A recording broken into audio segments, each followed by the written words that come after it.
ਤਾਂ ground reports ਦੇਖ ਰਹੇ ਹੋ ਤੁਸੀਂ ਮੇਰੇ ਨਾਲ ਮੂਸਾ ਕਾਜੀ ਨੇ। ਇਸ ਵੇਲੇ ਟੈਕਨੀਕਲ ਇੰਸਪੈਕਸ਼ਨ ਇੱਕ ਪੜਾਅ ਆ ਜਦੋਂ ਆਫ-ਰੋਡ ਰੇਸਿੰਗ ਹੁੰਦੀ ਆ ਤਾਂ ਉਹਦੇ 'ਚ ਤਕਨੀਕੀ ਜਾਂਚ ਪੜਤਾਲ ਤੋਂ ਬਾਅਦ ਹੀ ਟੀਮਾਂ ਨੂੰ ਗੱਡੀਆਂ ਭਜਾਉਣ ਦੀ ਆਗਿਆ ਦਿੱਤੀ ਜਾਂਦੀ ਹੈ।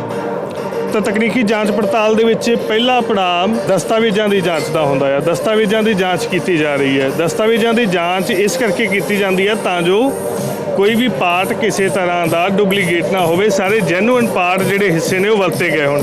ਸਾਡੇ ਨਾਲ ਮੂਸਾ ਕਾਜੀ ਜੀ ਨੇ ਜਿਹੜੇ ਇੰਸਪੈਕਸ਼ਨ ਕਰ ਰਹੇ ਨੇ ਡਾਕੂਮੈਂट्स ਦੀ ਗੱਲਬਾਤ ਕਰਾਂਗੇ। ਸਰ ਸਵਾਗਤ ਕਰਦੇ ਹਾਂ ਜੀ। Hello everyone. तो यहाँ हम पूरे डॉक्यूमेंट्स चेक करते हैं जिसके ऊपर से उनका वैलिडिटी चेक होता है जी।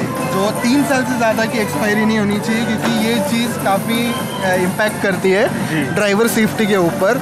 तो जो भी है वैलिडिटी ड्राइवर स्टूडेंट्स की वो 3 साल तक की होती है। तो ये सब चीज़ों का ध्यान रखने के लिए हम लोग ये पूरा बिल्स एंड डॉक्यूमेंट का इंस्पेक्शन करते हैं जिसके ऊपर से हम वेरीफाई करते हैं कि ये 3 साल से ज़्यादा पुराने तो नहीं है।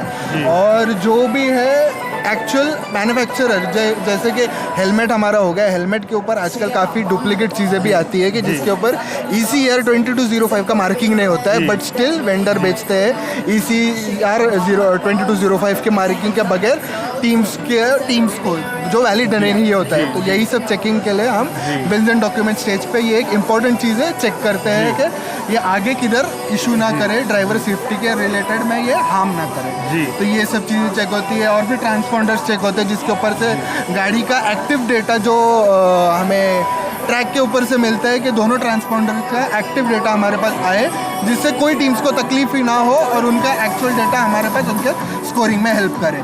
तो बेसिकली ये बिल्स एंड डॉक्यूमेंट्स ड्राइवर की सेफ्टी, चीज़ें जो यूज़ हुई उनकी जेन्युइनिटी और उनकी वैलिडिटी के लिए हम बिल्स एंड डॉक्यूमेंट्स चेक करते हैं। जो टेस्टिंग रिपोर्ट्स आप चेक करते हो, कौन कौन सी टेस्टिंग रिपोर्ट बेसिकली आप चेक करते हो और उसका क्या ज़रूरत रहता है, क्यों चेक करते हो?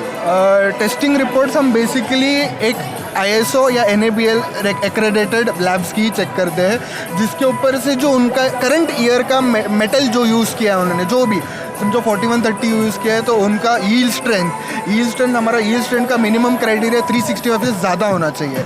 तो वो रिपोर्ट्स पे रिफ्लेक्ट करना चाहिए। और कार्बन कंटेंट जो होता है वो 0.18% से ज़्यादा होना चाहिए, तब जाके हम वो मटेरियल को अप्रूव करते हैं और वो आगे हम मटेरियल यूज़ करने का परमिशन देते हैं। मेन रीज़न ये है कि उसकी जो सेफ्टी रहे, सेफ्टी सिक्योरिटी। रोल केज पूरा एक चैसी का डिज़ाइन है, रोल केज बन रहा है वो मेटल से, तो वो मेटल कंफर्म होना चाहिए उसके लिए। So thank you mister Musa Kazi, nice to meet you. Thank you sir, thank you.